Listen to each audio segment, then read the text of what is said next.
It came to me to do a spiritual. Did I say that right? It felt weird. It came to me to do a spiritual therapy session. Why did that feel weird when I said it?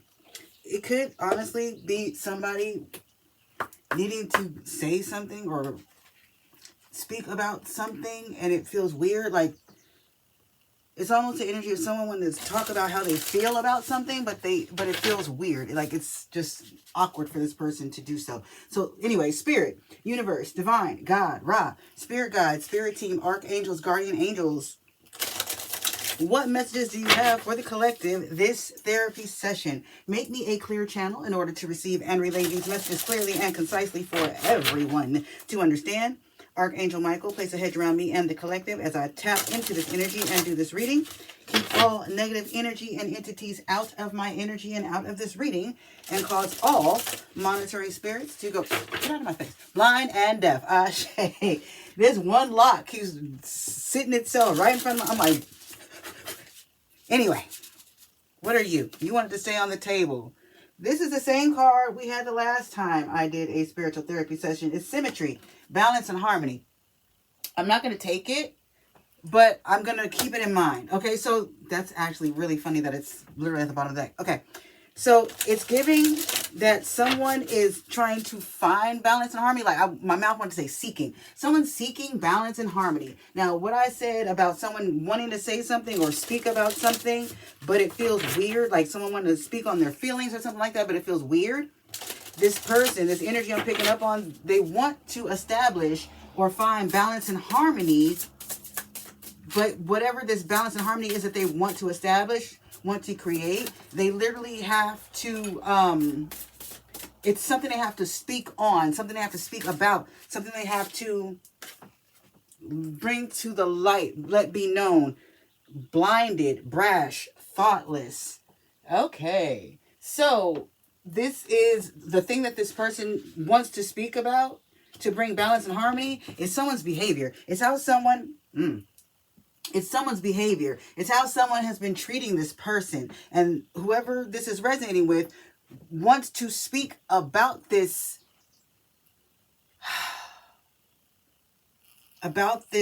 way that this other person has been treating them, with brashness, with thoughtlessness, with a lack of concern, with no care. They want to speak on this to this person. And if and when they speak on it, it's going to create balance and harmony in this situation. But the patience card at the bottom of the deck, slow progress, closure. But it's something that's going on that is not allowing this person to speak. There's no way to get closure. That doesn't even say closure. It says composure, but I'm getting closure.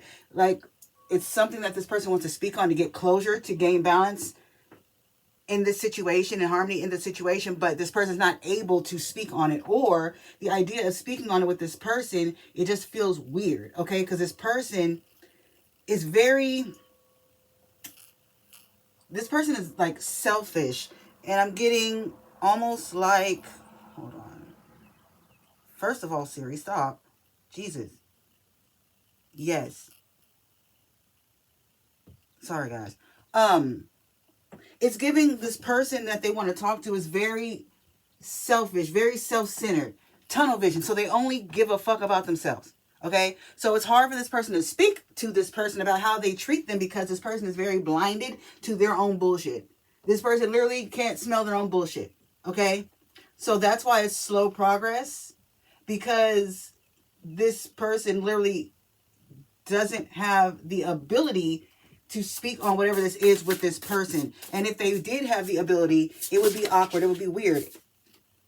Opposition, challenge, defense. Yeah, because this person that they want to speak to about this is very defensive, very combative. They don't...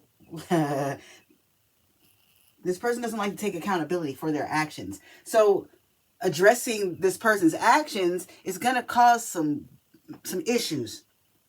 Yeah, this person is very, it says rooted, but it's in reverse. This person is very stuck in their ways. Like I said, they're self-centered. They don't have any empathy, compassion, etc. for anyone else. They only see themselves, tunnel vision. And they're very stuck in their ways, rooted in reverse. They're very stuck in their ways, okay?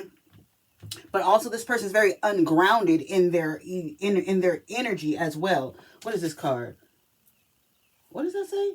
Nonconformist in reverse, rejecting beliefs, autonomy. Okay, so this person does not want you to have autonomy. This person could be controlling. That could be the brashness. That could be the thoughtlessness behavior.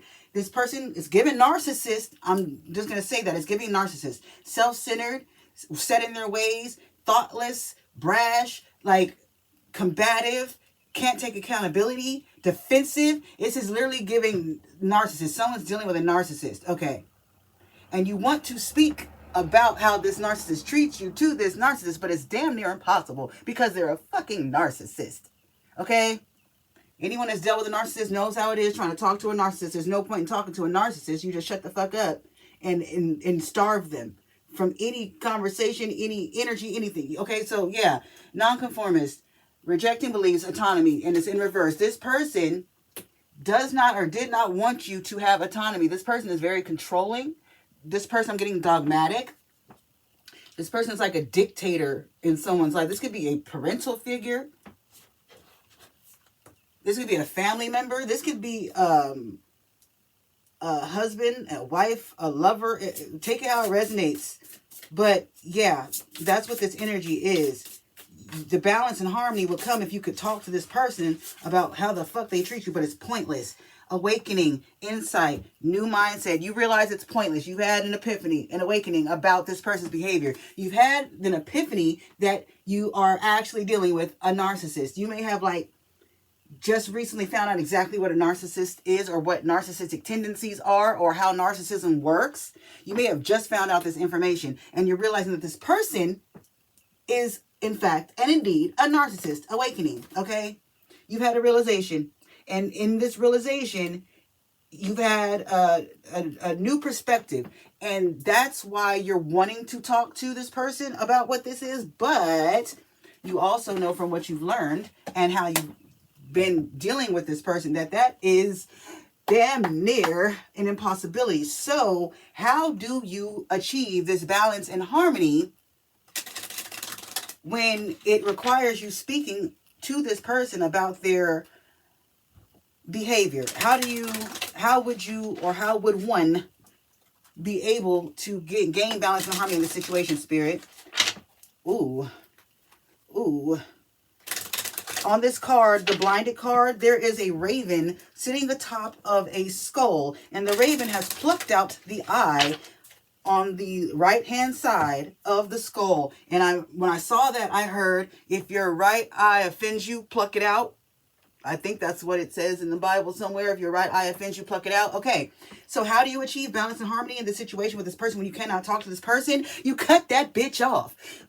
If your right eye offends you, pluck it out. It's not talking about the literal eyeball. It's talking about people in your life. If people in your life offend you, family, close people, your right hand, your right eye, if people that are supposed to be close to you in your life, that are supposed to love you and be care and concern for you, etc., do not treat you in that way, if they offend you, it ain't nothing to cut that bitch off. You pluck that eye out. You don't need it in that case, because that fucked up eye is going to fuck up your whole body. Okay, so you got to pluck it out. So the answer to this, you have to cut this person off. There's no reason to talk to them.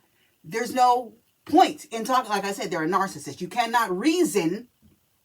You cannot talk to a narcissist. They are continually and habitually manipulative. They are habitual line steppers. Like, you cannot.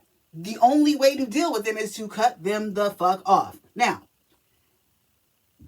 since I haven't been able to record the Q&A video because I don't have enough questions, this question was from one of the people that submitted a question. Their question was, let me see exactly. Hold on. Let me find it exactly so I can read it verbatim. I don't want to paraphrase their question and I dropped something and paraphrase it wrong. Give me 1 second to find. Okay, well, the question they asked was, here it is. I'll answer it now since it ties into this message. Their question was, what's the best thing to do if I can't move away from the people who are spiritually attacking me? Okay? Did y'all hear that? Someone yelling in a car as they drove by? So, here's your answer. That was a confirmation scream, okay? Your answer, you keep your energy separate from them. If you have to be there with them and you cannot physically leave the house, situation, air, you can't move, etc., then you have to separate yourself from them energetically as much as possible. Okay? So you keep your own energy clear. You clear your energy. You keep your energy clear. You cleanse, spiritual baths, all that shit. Okay? You focus on yourself and keeping your energy grounded and balanced. Okay? So basically, you ignore them. It's almost as if out of sight, out of mind. You just don't fuck with them. And even if you can see them, in your mind, you need to tell yourself that they don't even exist in your reality. You don't have to interact with them. And if you do have to interact with them, keep it at a minimum. If you do have to interact with them, don't argue. Don't go back and forth. Don't feed into the ploys of them trying to get you to argue or none of that shit, okay? That's the answer to that. So, and then on top of all of that, you need to be also trying to devise an exit plan, an exit strategy, okay? So even if you cannot physically leave the situation and that house or whatever now, you need to at least be formulating an exit plan, ways or things that you can begin to do to manifest your way out, okay? If it's not physically possible for you to get up and go now, you need to be figuring out a way or making a way or coming up with some kind of way that leads you to be able to in the future. Don't just stay there and sit in it. Take some action to make sure that you are able to eventually leave that situation. Okay? So that's the answer to that question. But also it goes along with this message. Okay, so for whoever this is, like I said, you cannot reason with, you cannot talk to, you cannot negotiate, you cannot get a narcissist to understand. So your only option is to cut the narcissist off. It was 12:12 on a timer when I was saying that, by the way. Your only option is to cut the narcissist off. Thank you, Spirit. Yes, because the narcissist is always going to be insincere. They're always going to be manipulative. They're always going to be conniving. They're always going to be trying to... They'll fake it till they make it. They'll make it look like they care. And then no, it's the same fucking patterns, the same fucking cycles. They're insensitive. They're moving in an disingenuous way. So you literally have to stop interacting with this person. Because if you're interacting with them, they can manipulate. If they can't talk to you, how can they manipulate you? If you don't respond to them, how can they get any energy out of you? How can they get a reaction out of you if you don't respond? That's what I'm saying, okay? And dependent. So the narcissist is dependent on your energy. They are dependent on your reaction. They are dependent on you feeling like shit. They are dependent on getting a rise out of you. They are dependent on you giving them energy. If you cut off the energy supply, the narcissist starves. And the narcissist will move on to someone else to try to fulfill that energy that you were giving them that they no longer receive, okay? So the only way to deal with the narcissist is to starve the narcissist, whether that is leaving the situation, saying nothing to them and acting as if they don't exist, etc. But for someone, that's what this message is. You're dealing with a narcissist, or you have dealt with a narcissist. And even if you cannot physically leave the situation at this present moment, there are steps you need to be taking to ensure that in the future you can. There are things you can do now to protect your energy around this person or around these people so they're not able to feed off of you, okay? But guys, I believe that's all I have for this therapy session. Also, I'm getting the energy that someone didn't know that they were dealing with a narcissist until this video, okay? So, I don't know. Take it how it resonates for whoever it is resonating with. But guys, I'm going to close this message here. Just know, it ain't nothing to cut that bitch off. It ain't nothing. The art of detachment is going to be your best friend once you master it, okay? Because once you can detach from anything and anyone, nothing and no one can fuck with you. You will be unfuckwittable, literally, okay? But guys, I love you. I will see you in the next one. Have a beautiful day. Toodles. Toodles.